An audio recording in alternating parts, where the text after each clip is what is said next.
Hi, I'm Diana Crab. Welcome to my studio. For those who have seen a few other video tutorials, I'm just doing quick painting ideas that are fun, that don't need to have big drawing skills involved, and are just playful with watercolors. So I would like for you, that is my goal with all my tutorials, to have a good time, to chill, to try things, and be inspired. Okay, let's dive right in. So here I have three shapes taped with my wonderful, good-looking, green, ugly tape, because I want to spare out the white of the paper. In watercolor, we use the white of the paper as the color white.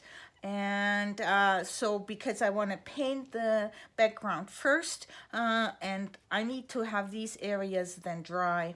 So how I do this, these were supposed to be trees. And I love the rugged edge of my tape here when I rip it apart. So I'm building a collage more or less with ripped tape and having very interesting edges with this. Okay, there is nothing to it. It is very easy, and yeah, as I said, these edges are they look natural, they look fun, and that is my goal. I want my spectator later on to say, oh, how did she do this? She couldn't paint that with a brush. All right, so is one of my little secrets here, and I like to dive right in. It is still winter here in Alberta, Canada, and we have these dreary days, and looking into the bush, and I'm going on walks with my dog, and here I'm just laying down some water, and very, very wet. I should use my big brush. This is a mop brush. The brand doesn't matter.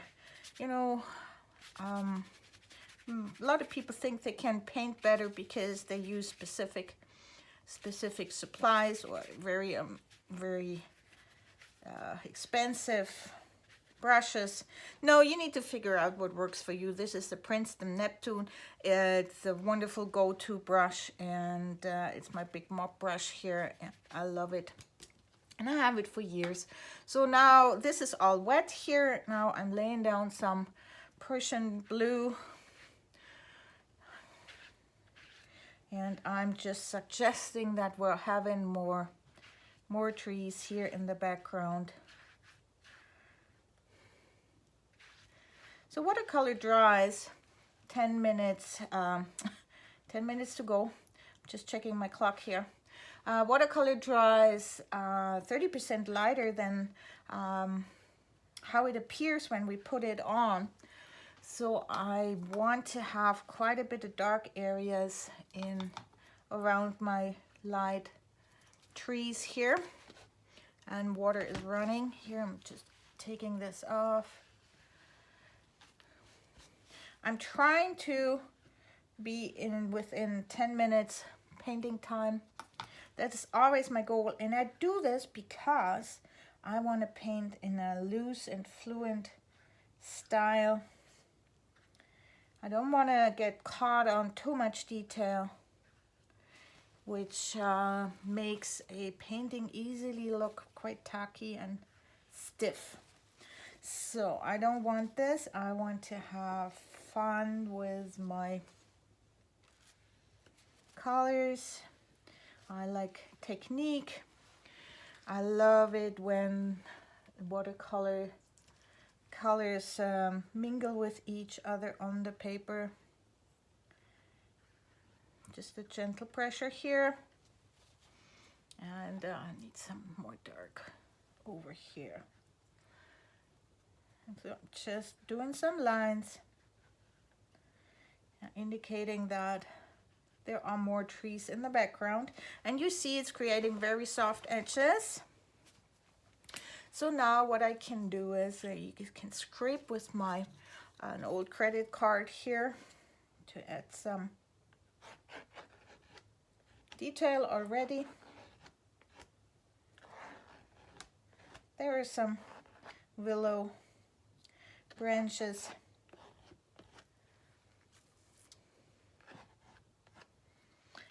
When I scrape onto the paper, it ruins the surface.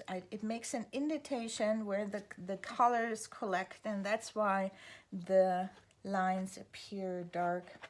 I can use a cornet for thin lines, or I can even go and use my side of it for thicker lines. The goal is to create interesting textures that later on are fun to look at. Yeah. So what else we can do, which is kind of fun, is using salt. And I'm sprinkling on just a little bit here and there. Not too much. Don't want to have everything with salt, just in some areas for interest. Okay, so we have Prussian blue, we have red iron oxide as a color here. I can add some indigo blue to it if I want to. Indigo is even darker. And just dab a little bit in here or there if I want to. So we're free with this technique here. As long as the paper is wet, we can lay on paint without regrets. And that means lay paint on and not getting hard edges. This is the background. Background has usually soft edges. When you look into the distance somewhere, you see it's getting blurry.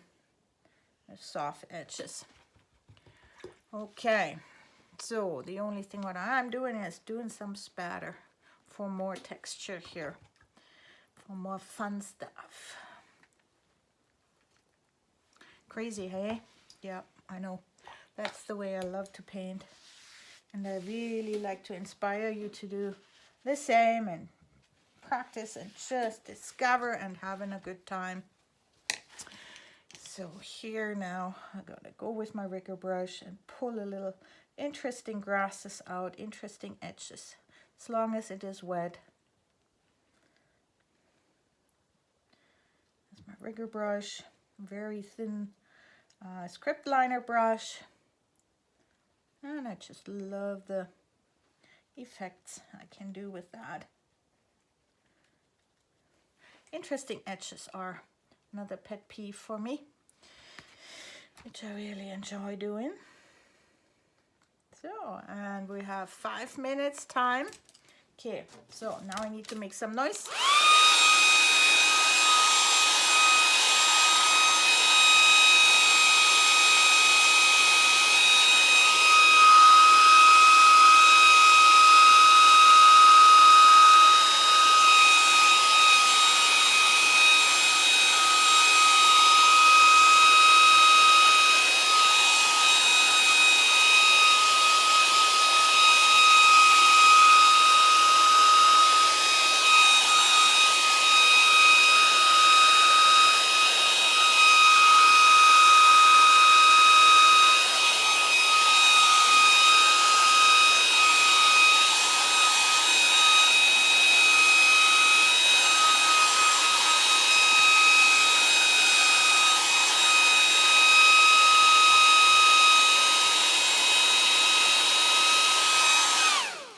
Okay, I'm not a tech wizard, so please excuse me that I cannot trim my videos, and you have to suffer through the trying time.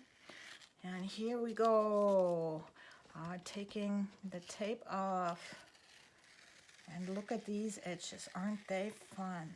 Woohoo! Yes, aren't they fun? So this is very good paper, cold press by Arches. It's a bit more pricier, but when you do wet on wet techniques and scraping and stuff, then you need a good paper, otherwise it will dissolve or you get unwanted edges and blooms you don't want to have. Good, awesome, awesome. So this needs to dry a little bit more. So, excuse me, one more round of hair blower.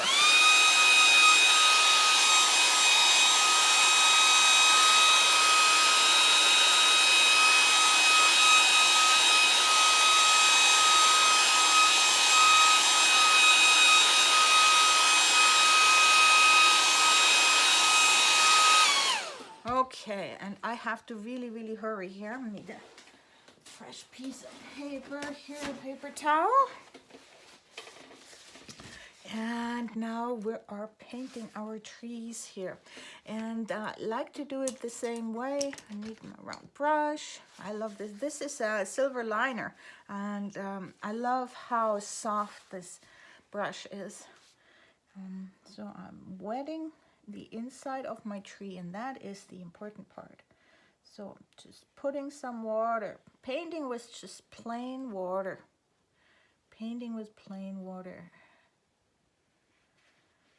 And allow the water to soak into the paper for about 30 seconds.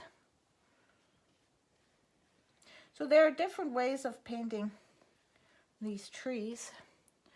I like, well, let's do 2 in one way, and I'll show you the third tree on a dry surface. Okay, so these 2 areas are wet. I'm using a smaller brush here now, and I'm going with a warm yellow. This is my Nicolezo yellow here, and I'm just imagining some bark.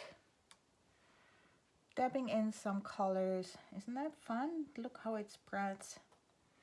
Here it is wet on wet, and look how the color really spreads on these trees. You can tap. This is really nice. I'm using some Persian blue. And when we mix blue and yellow, what do we get? We get green, right? So we're gonna have in our yellow a little bit of green, which is totally okay because these are kind of poplar trees that grow on our property, and they have a bit green in their bark. So there is, it was a muted day, so there is no sunlight coming through the clouds. So we have an ambient light in there. I want to have my trees also kind of soft. We can use the white of the tree if we want to create some interest, but I would like to have it a bit more muted. Oh, there we go. Time is up. Time is up. Okay, we're not even half through. 10 minutes passing too quick here. Okay, so we're gonna go. Sometimes it works with 10 minutes and sometimes it doesn't. So who the heck tells us to stop now when we're having so much fun?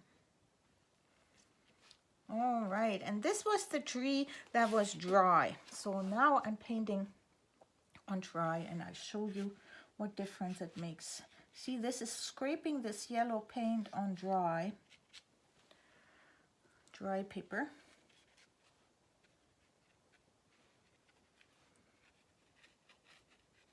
So we're getting really hard edges in comparison to here. We're getting really soft edges. And now I'm adding some of my Prussian blue, which I used in the back on my tree here. In the same fashion, I'm painting on dry. And you can decide which technique you like for your trees. We're artists, we're totally free. We do what we want. Who says this is right and this is wrong? Nobody is entitled to. And it's more playful as we are, then more we discover and learn. And see, I'm tapping a little bit of this yellow in here, and see the difference in the edges. Isn't that cool?